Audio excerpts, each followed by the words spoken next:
Estamos apresentando Plenitude, numa nova temporada. A apresentação Iraci Campos. Que bom estar com você, bater um papo gostoso nessa tarde, onde nós nos encontramos aqui na salinha para falarmos de coisas que carregamos aqui no nosso emocional. Hoje nós vamos falar sobre um tema que mexe muito com a gente e que a gente usa demais, mas nem sempre a gente está consciente que está usando. Nós vamos falar sobre fugas psicológicas. E a nossa convidada de hoje é a terapeuta analista junguiana Cristiane Niero. Seja bem-vinda ao Plenitude, Cristiane. Muito obrigada, Iraci. Olá a todos os nossos telespectadores. Nós vamos falar sobre fuga psicológica, né? Cristiane, nós temos o hábito de praticar as fugas no nosso cotidiano e não termos a consciência que estamos nos boicotando, passando a perna. Como é que é isso? Vamos lá, Iraci. Para a gente poder entender, porque fuga psicológica é um processo, antes de tudo, natural e inconsciente. Para a gente entender o porquê que nós fazemos fugas psicológicas, nós precisamos compreender um pouquinho como é que é mais ou menos a estrutura psicológica da nossa própria psique, né? Então, nós vamos imaginar que o nosso ego, ele é o centro da consciência. Ele não é ruim, ele não é bom, você não tem que matar o ego, dar na cara do ego, entendeu? Você tem que ter um bom ego. Só porque ele é o centro da consciência. E o que é ser o centro da consciência?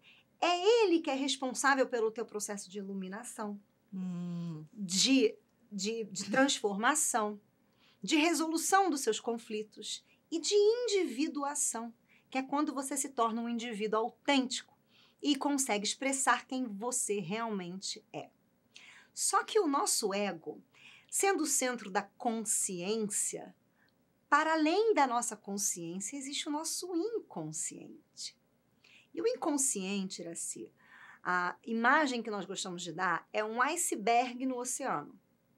Então, a parte que você consegue visualizar do iceberg é o ego. Certo. A parte que está para baixo, que é muito maior do que a parte que está para cima, é o seu inconsciente pessoal. E o oceano, onde existem outros icebergs, é o nosso consciente coletivo. Certo. Então, você imagina que para o ego se manter, a força do ego, da consciência, poder se manter e manter um indivíduo coeso, um indivíduo que não vai ser invadido por conteúdos do inconsciente ao ponto de se desestruturar, ele precisa ter um ego forte, uma formação forte. E você forma um ego forte quando você estrutura esse ego em cima de valores reais, em cima de valores profundos, em cima de uma intelectualidade que possa levar você a compreender o que é a vida, o que é o sofrimento, o porquê que você tem conflitos, e que dê a esse ego, que nutra ele de instrumentos para que ele possa se realizar. E como que ele se realiza? Então vamos lá. No nosso inconsciente, porque é como se fôssemos crianças. Quando nós somos crianças, nós estamos desenvolvendo aquilo que na fase adulta nós vamos expressar. Então, quando você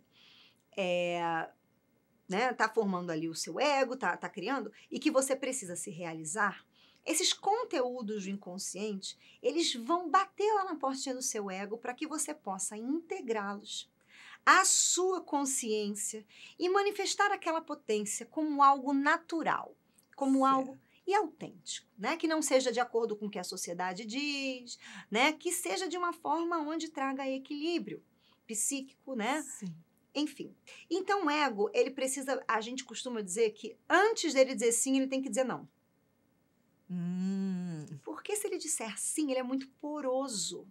Então, muitos conteúdos que são do seu inconsciente roubariam a tua habilidade de se conscientizar. Então, o ego, para que nós possamos mantê-lo e para que ele possa continuar sendo uma estrutura central e forte da nossa consciência, ele precisa fazer fuga psicológica. Que é esse não que eu estou te falando. Certo. Só que esse não é a primeira parte do processo. Porque ele não resolve o teu problema. Porque ele fecha a porta.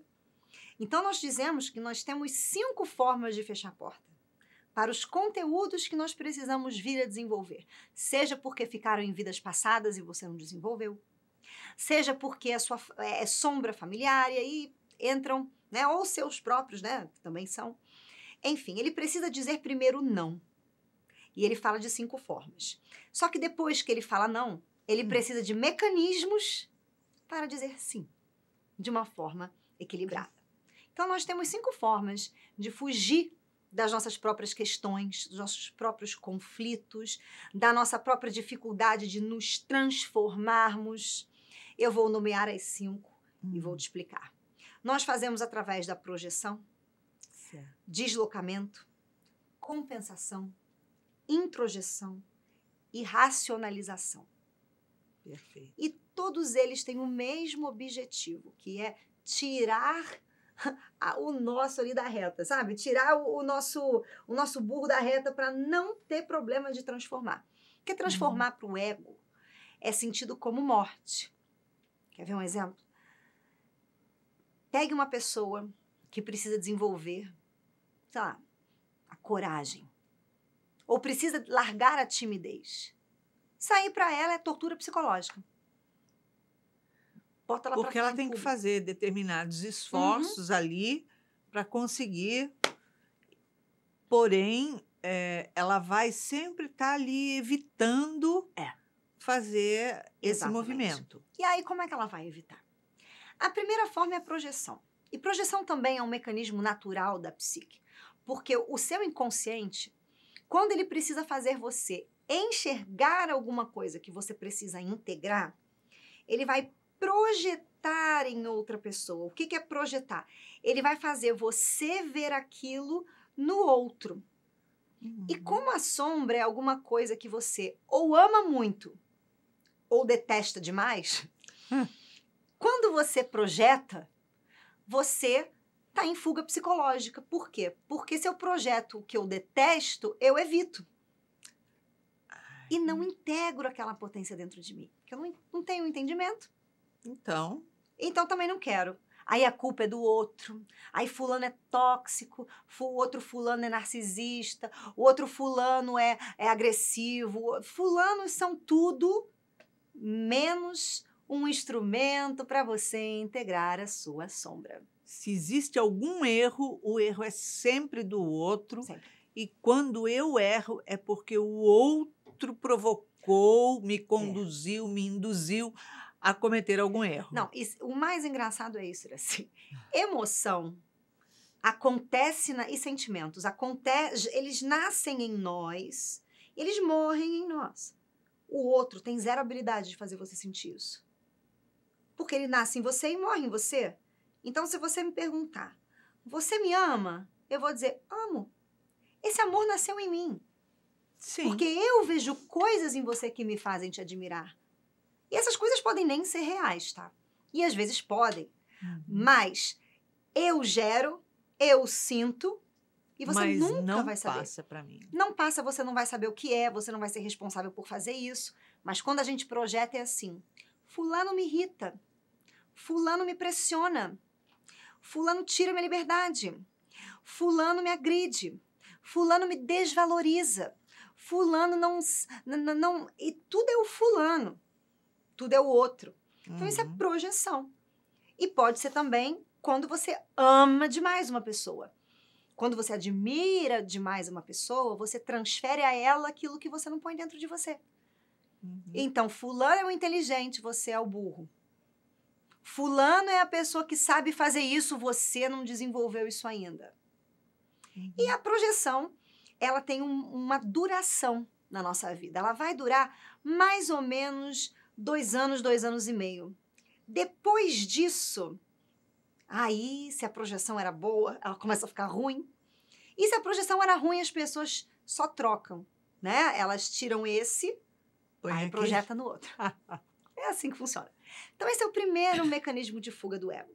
Mas a projeção, se você entender como ela funciona, você vai entender que a regra é essa. Eu vejo no outro o que eu não vejo em mim, portanto, eu tenho que integrar aquilo. Por que não é tão legal e tão fácil de fazer? Porque imagina se você é uma pessoa, nós vamos aqui na religião, uma pessoa extremamente tradicional, aquele espírita que acha que ser bonzinho é sinônimo de ser, melhor, aquele que imita Cristo, imita Jesus. Sendo que Jesus não imitou nunca ninguém. Não. Ele seguiu sua vocação. Uhum. Aí a pessoa fica lá fazendo igualzinho e acha que está fazendo alguma coisa por ela. Isso é projeção. Então, mas se você usar de uma forma consciente, você começa a ver o que eu tenho que ter, qual a potência que eu tenho que colocar para dentro de mim. O que eu não gosto disso? Imagina essa pessoa tendo que integrar uma agressividade, entendeu? Uma austeridade, um poder, uma necessidade de expressar-se, de autovalorização. Quando você acha que humildade é você ficar negando as coisas. Então, a projeção, ela é o primeiro mecanismo de fuga do ego que a gente pode colocar. O segundo, a gente pode chamar de introjeção. O que é introjeção? Quando você introjeta coisas que estão fora de você, como se fossem suas. E isso acaba gerando uma identificação. Quer ver como é que isso acontece? A gente vê muito isso na adolescência, né? Quando você tem uma necessidade de pertencimento a um grupo.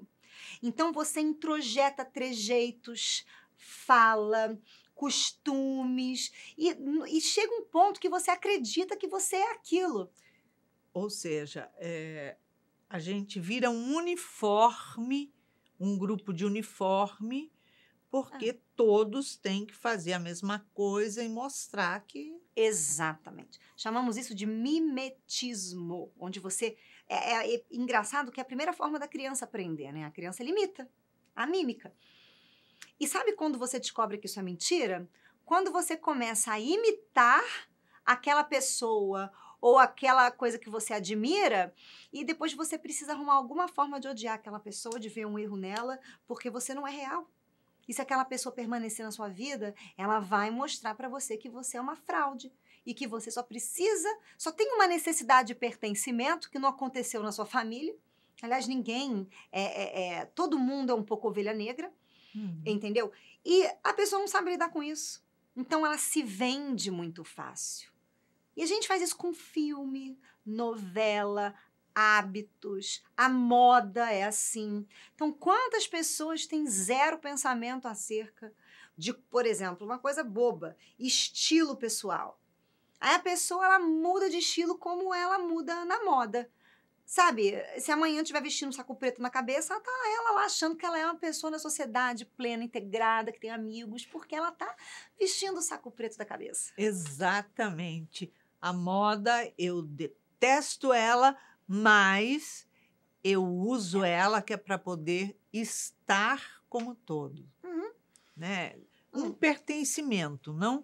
Exatamente.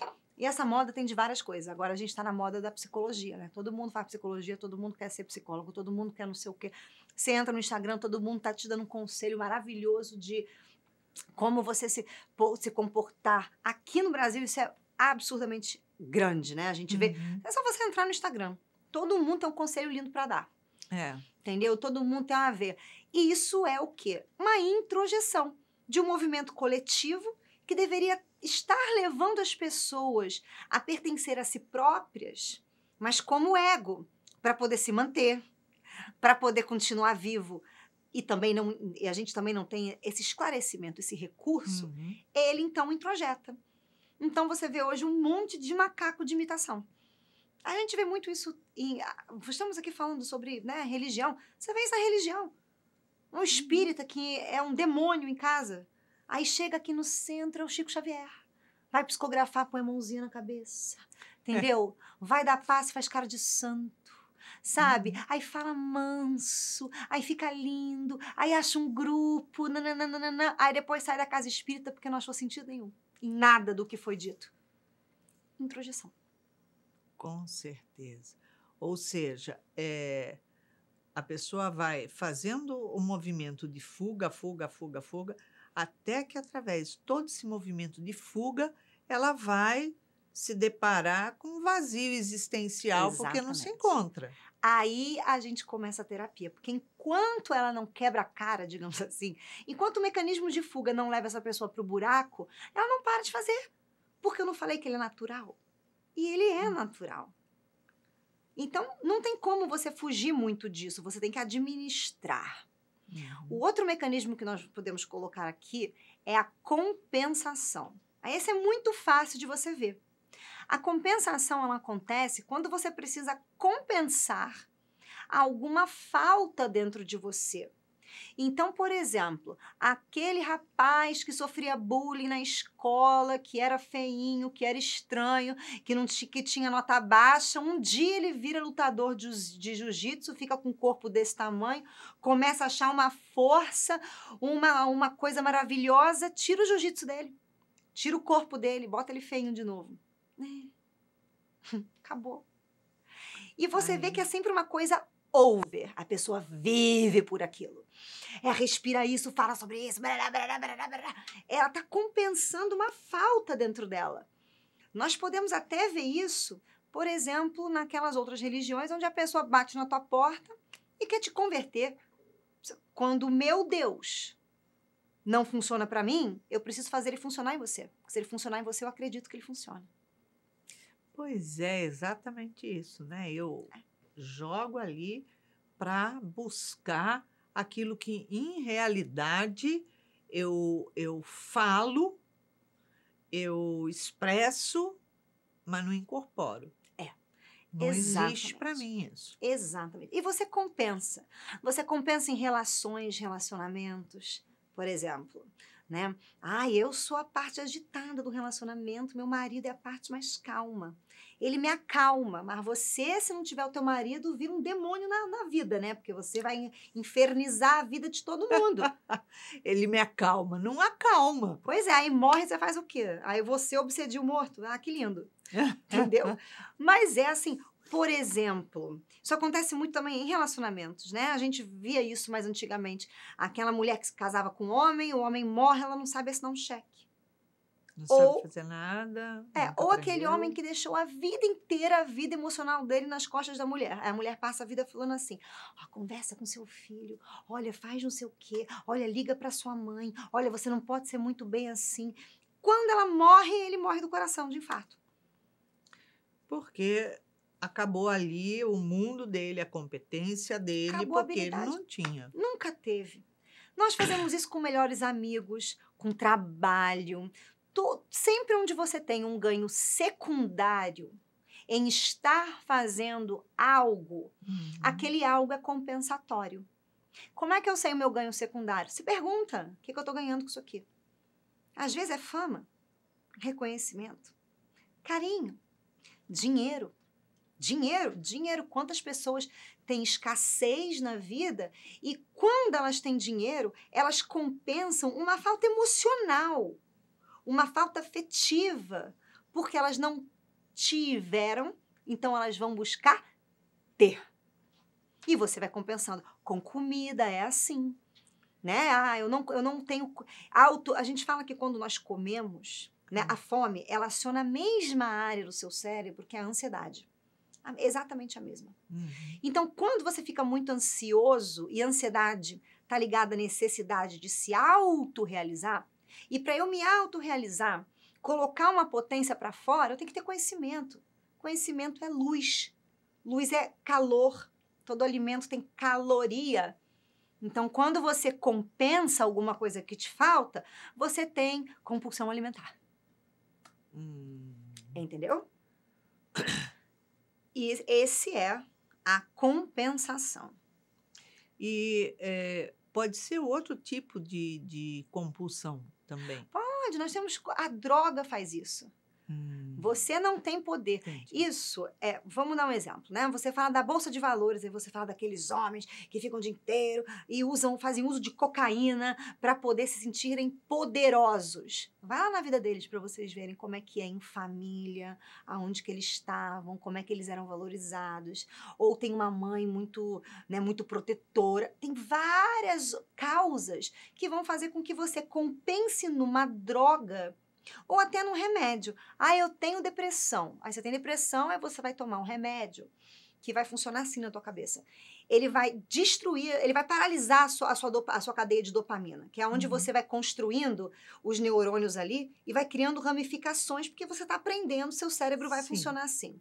Tá com depressão, você toma remédio, você fica meio lesado umas 2 semanas, porque ele para aquela cadeia. Porque a dopamina, ela vai ter que destruir isso agora, porque ou ela constrói ou destrói, ela vai ter que construir uma outra cadeia. Só que se você acha que o remédio vai fazer você sair da depressão e não muda a sua mente, não constrói novos valores, novas crenças, você compensa no remédio. Então você volta 300 vezes no psiquiatra para ele aumentar a dose, trocar o remédio, aí você fica lá. Aí eu tomo Prozac, eu tomo sei lá, não sei o quê, eu tomo Luvox, barará, barará, barará, mas continua depressivo, porque o teu problema é que você não sabe lidar com a tristeza, com a frustração, com outras coisas. Perfeitamente. São muitos mecanismos, né, que a pessoa utiliza nessa situação para fazer a fuga e demora muito tempo até ela compreender que ela tem que mudar alguma coisa, mesmo sem saber o que mudar ainda. Porque... É como falta alguma coisa. Você falou uma coisa muito interessante, assim, quando as pessoas se deparam com vazio, elas param de fugir.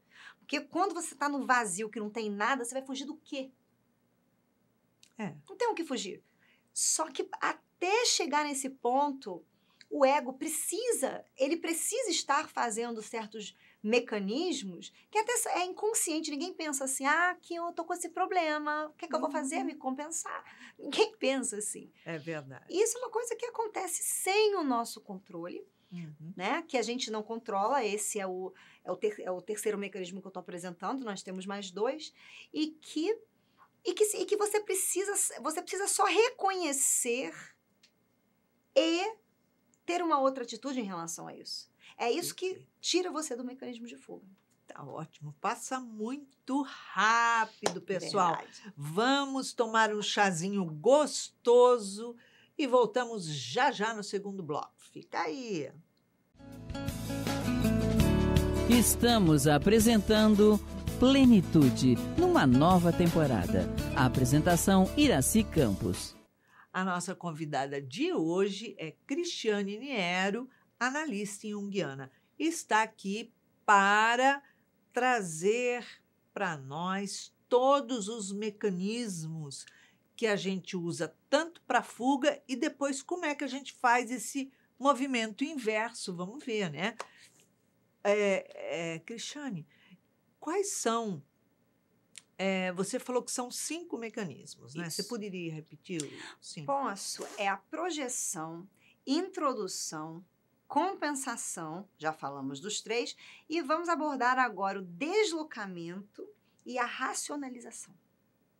Certo. O que é o deslocamento? Da mesma forma, parece bem parecido com a projeção, que é quando você projeta fora uma coisa que está dentro. Só que no caso do deslocamento, você consegue, você literalmente desloca o teu conflito para um outro conflito que não tem nada a ver. Então, por exemplo, a pessoa, ela tem um casamento horroroso, casou com Satanás.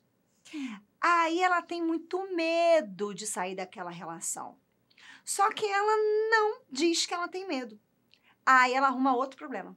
Mas o meu filho está passando por um problema horroroso. Vamos ver como é que isso funciona, Iraci. Sabem aquelas mulheres que têm... isso funciona praticamente em toda a família. Quando você tem um relacionamento entre o casal que não é bom, e quando que um relacionamento não é bom? Quando não tem amizade. Amizade é quando você pode se abrir para o outro e deixar o outro penetrar penetrar em você, com conhecimento dele. Uhum. Só que quando você olha para o outro e fala, Deus me livre, é um demônio, sabe quando que ele vai penetrar em você? Não vai. Aí eu vou dar um exemplo das mulheres. Aí o que as mulheres fazem? Em vez delas ou se trabalharem, irem descobrir o porquê que isso não acontece, por que eu não valorizo aquele homem, quais são as minhas, o que eu estou trazendo, que eu estou repetindo, né? A mulher, a gente diz não, na psicologia isso acontece, ela herda o ânimos da mãe. Querendo ou não, o que é isso? A maneira que a sua mãe lida e vê o sexo masculino, você vai fazer igualzinho. Mesmo que pareça que você está do outro lado da história. É exatamente igual, porque você herda. Então, Certo. às vezes, a gente não sabe, porque o oposto de uma coisa é ela mesma, né? É o que eu falo, o começo e o fim do círculo é a mesma coisa. Então, mas ela não sabe. Então, ela faz o quê? Ela vive com aquele elefante branco dentro de casa, achando que é normal, porque ela tem um relacionamento, porque ela conseguiu um lugar na sociedade, que ela não ficou pra titia. E aí tem que ter o filho, né? Porque as pessoas, elas seguem aquele tati-bitati.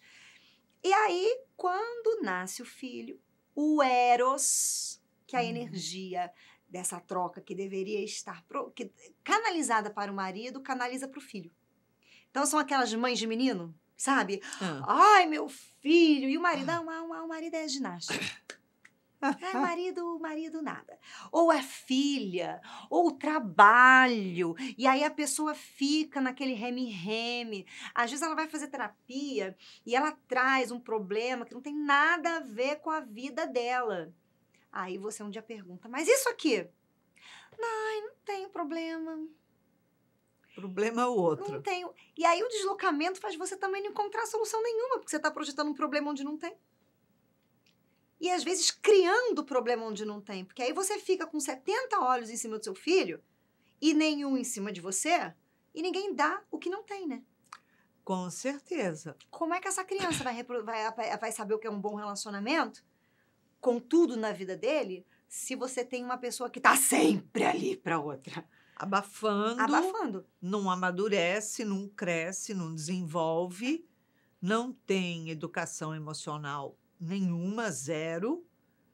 Então, você está preparando um filho fraco, um filho medroso, um filho derrotado, um filho totalmente despreparado. É aquele Isso. filho que não pode ouvir não pode ter uma negativa. É aquela pessoa que vai fazer tudo pro filho, que vai rezar pra espiritualidade, proteger ele, que nada de ruim aconteça. Como se a espiritualidade fosse do BOP, né? Vai lá, proteger. A espiritualidade, eu brinco, se puder empurrar na vala pra gente aprender mais rápido, acho que até empurra. Isso, para aprender a sair, né? Exatamente. Só que você tem um problema no seu relacionamento, mas você não sabe. Quer dizer, você sabe, mas você desloca. Porque pensar nisso, olha a fuga psicológica. Vai te trazer felicidade, realização, paz interior. Só que ninguém quer isso, né? Não, e se eu tô com um problema no meu relacionamento e deixo quieto, não penso nisso, não reflito sobre isso, ou seja, eu começo a cercear o crescimento do meu filho, de uma certa forma, é confortável para mim, porque eu não tendo que ficar de frente com o problema, eu não tenho que tomar uma atitude, eu não tenho que me posicionar, não é isso? Exatamente. E aí, o que vai acontecendo? Esse filho, né, que a gente está dando um exemplo, cresce, sai de casa, e aí tá você o elefante branco. Aí, sabe o que essa pessoa, qual o problema dessa pessoa agora?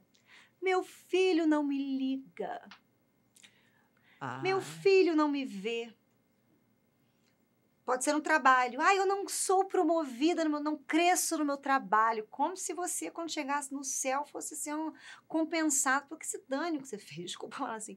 Se você não tem autoconhecimento, se você não se realizou, fazer ou não fazer para você é um zero. É mesma coisa. Então, esse é o deslocamento, né, que a gente falou. Agora, o último que a gente trabalha aqui é a racionalização. Esse aí é o problema, acho que é o mais fácil de você fazer, Por quê? Porque racionalizar é dar razão a alguma coisa. É você criar argumentos para que aquilo continue do jeito que está. E nós fazemos isso com várias coisas. Quantas vezes nós precisamos, literalmente, nos revoltar com alguma situação que é sufocante para nós como indivíduos, e nós não vamos porque a pessoa ela tem uma lista de razão para ela não fazer. Científica, filosófica, bota até Jesus no meio, entendeu? Psicológica e blá, blá, blá, blá, blá, blá, blá, blá, blá. Só que ela não percebe que quanto mais ela justifica um problema, menos esse problema é resolvido dentro dela.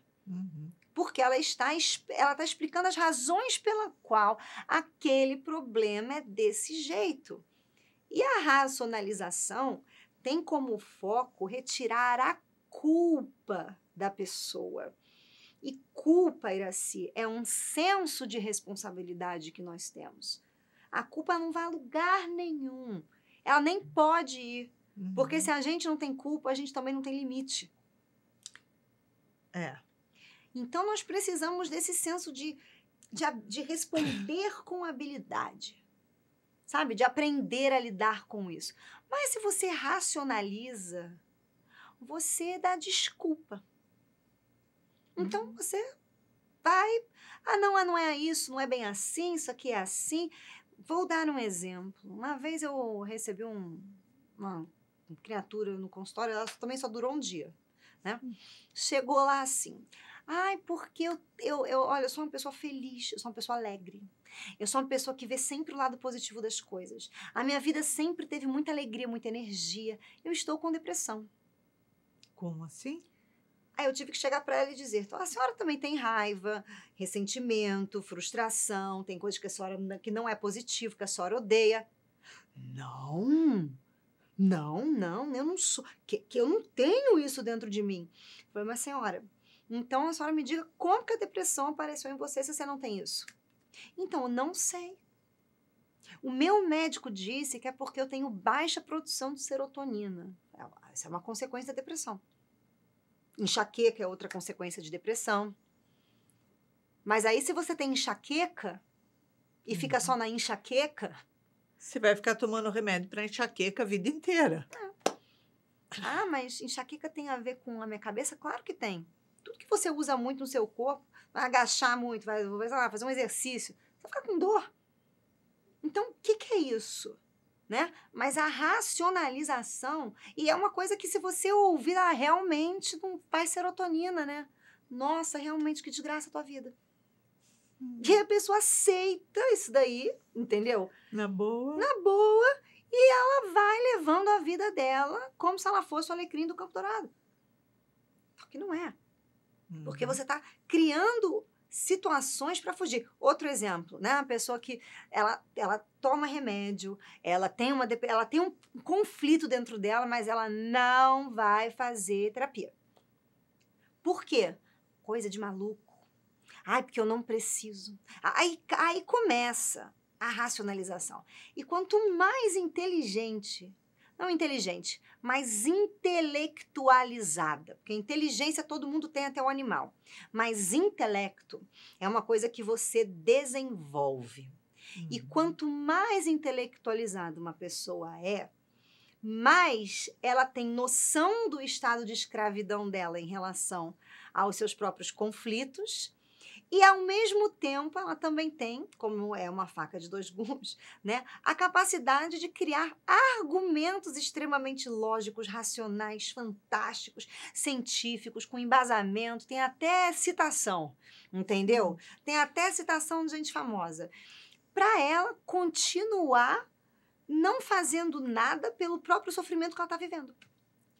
Então, ou seja, eu estou sentada num lugar que está me causando desconforto, está me incomodando, está me fazendo mal, está me espetando, mas eu só fico assim, tá ruim aqui. Tá vida, não sei nem mais como é que é. Mas não faço movimento nenhum e fico me queixando. E aí, Iraci, vai acontecer uma coisa curiosa, que é o seguinte, se você muda a sua vida, então, por exemplo, eu tô me queixando aqui dessa situação, mas então eu vou fazer isso. Aí você muda alguma coisa na sua vida, né? Muda de cidade, muda de país, muda o relacionamento, não fala mais com o filho, ou muda a religião, muda o grupo que você tá. Você tá trocando 6 por meia dúzia. Porque a única forma de nós trabalharmos com esses mecanismos de fuga é o quê? É a história, a gente tem que ter noção do que é a vida, como a psique vai funcionar, para a gente saber o que tem que fazer. Então, nós vamos imagina que você tem que fazer xixi toda vez que você bebe um líquido. Beber um líquido, tem que fazer xixi. Agora, imagina se você não entende. Como assim? Como assim acontece o xixi na minha vida?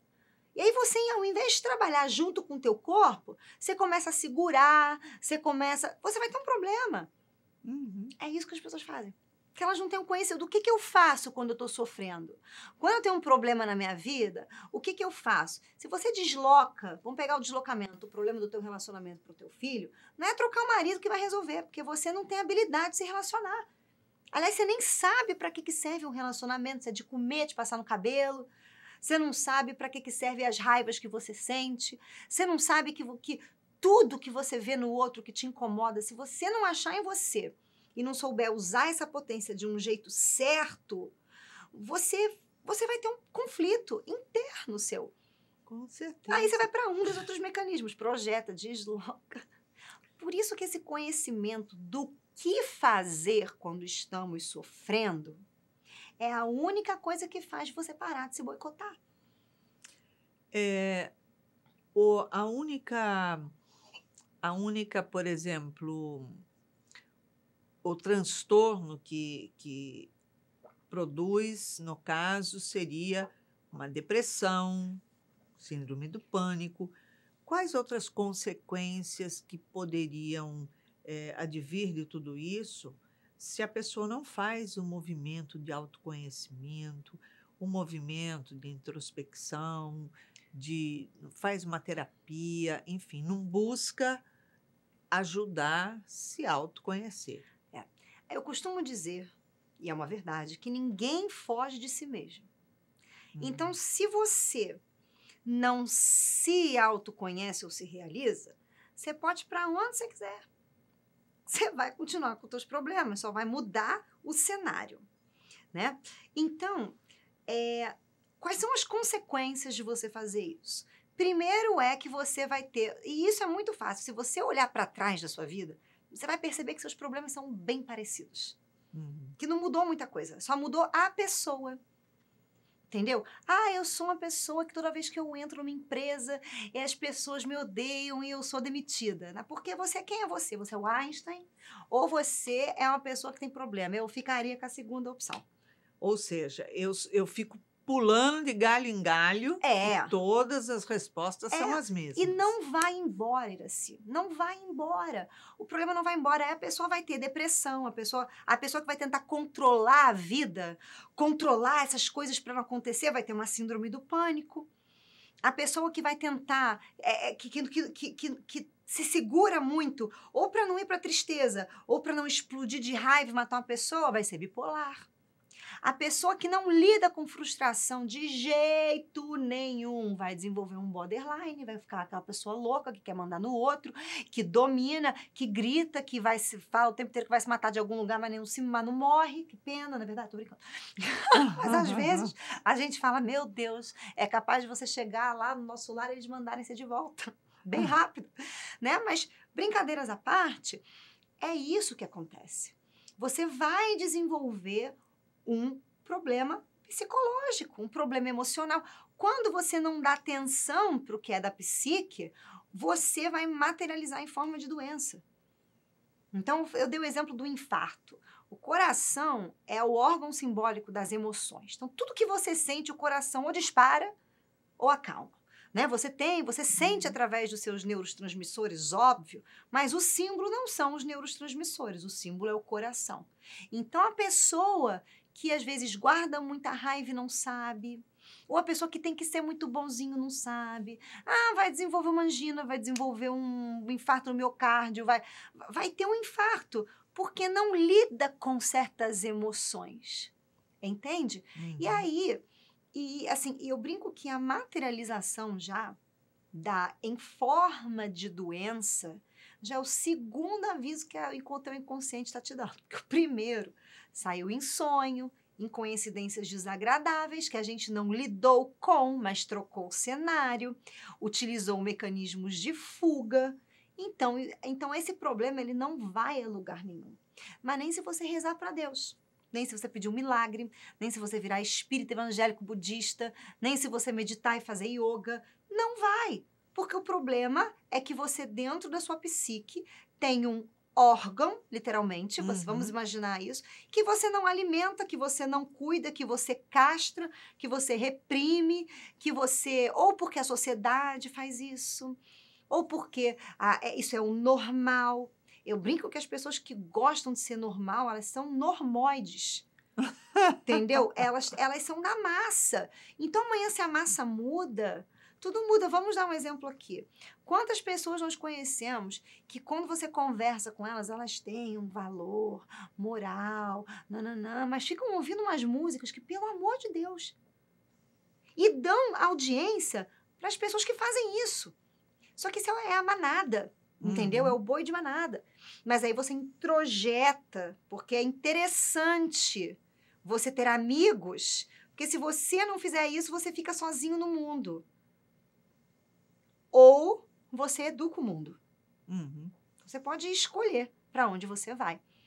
Só que sair de uma fuga psicológica exige conhecimento da vida, de que você está aqui para se autorrealizar, que você tem que trabalhar suas potências, que você tem que ser como um animal que domina a si mesmo, dominar a si próprio. As pessoas, quando elas não querem ver coisas, pensar sobre coisas, elas desenvolvem o toque. Entendeu? Elas vão desenvolver pensamentos obsessivos. Mas por que a tua mente está mandando um pensamento obsessivo para você ou um pensamento negativo para você? Porque provavelmente você tem que morrer por alguma coisa que você não está morrendo. Dentro de você está fugindo. Aí a gente pergunta, e por que a gente foge? Por duas razões. Ou porque a gente tem medo de perder alguma coisa. A gente não pensa no que a gente vai ganhar. A gente pensa, mas nossa. Mas aí, e aí a gente não faz. Perfeito. E aí, não fazendo, não vai a lugar nenhum o teu conflito, né? Porque não existe o faz um milagre em mim, entendeu? Isso não provoca sintomas físicos também? Com certeza. A histeria, na psicologia, na psicanálise, quem trouxe é Freud, mas a gente, na psicologia analítica, trabalha isso, é quando você materializa um sintoma. Então, e esse sintoma pode nem ser real. A pessoa, ela não mexe mais o braço. Então, vamos contar um caso clínico aqui. Isso é um caso clínico de livro, que Jung dá esse exemplo, né? Carl Gustav Jung. Ele tem uma paciente que tinha um pai muito autoritário. O sonho dela era estudar, mas o pai dela falou que ela não tinha que ser secretária. Aí ela entubou isso daí, porque não pode se rebelar, porque se eu me rebelasse, eu ia perder a casa do papai, o dinheiro do papai, o conforto da mamãe, eu ia perder a minha família, mas eu ia ganhar a minha vida. Mas eu não sei disso. Então, o que ela faz? Ela não faz.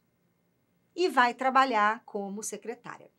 Essa mulher chega no consultório dele já aos seus 40 e poucos anos, sem um relacionamento, sem realização profissional, sem nada. E ela chega falando, não consigo mexer mais meu braço esquerdo. Aí as pessoas, como você não consegue? Aí vai, faz exame, faz isso, faz aquilo, braço normal, todos os nervos normais, sem nenhum tipo de problema. E aí começa a cutucar, Jung começa a cutucar. Até que ela conta a seguinte história, que o pai dela adoeceu e ela então teve que cuidar dele, né, por um bom tempo no hospital. Só que isso foi gerando nela uma certa raiva, A qual raiva ela deve ter racionalizado. Né? Não tô sentindo... Blá, blá.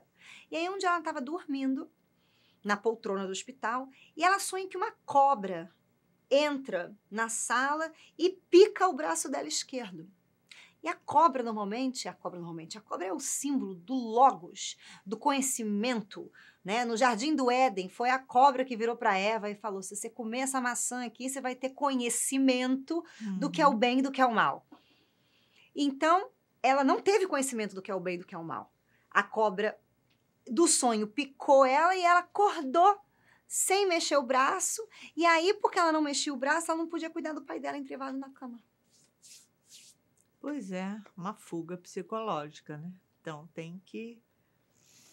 E a gente faz, né, essas fugas constantemente. Né? Constantemente. Como passa depressa. Cristiane, chegamos ao final do nosso programa. Eu convido você a deixar uma mensagem para os nossos telespectadores. A mensagem é essa. Conflitos não são coisas ruins na sua vida, mas é aquilo que você precisa integrar dentro de você. E se você não integra, você não resolve. Então, que nós possamos, ao nos depararmos com essas situações que não saem dali, fazer um movimento interior, principalmente de responsabilidade, para que nós possamos responder com habilidade aquilo que nos compete. Então, se incomodou com o outro, faz a regra do dedinho.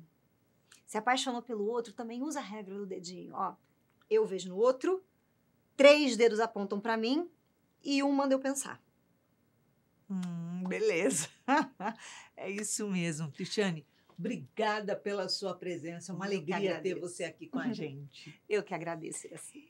E depois de estarmos aqui fazendo esse monte de reflexão e principalmente utilizando todos esses mecanismos para a gente fazer um mergulho interior, um movimento de autoconhecimento, e estamos com um belíssimo material para refletir durante toda a semana, nós deixamos aqui para você um beijinho super carinhoso, cor-de-rosa, de muita paz. Acabamos de apresentar Plenitude. Produção Seja Barra. A apresentação Iraci Campos.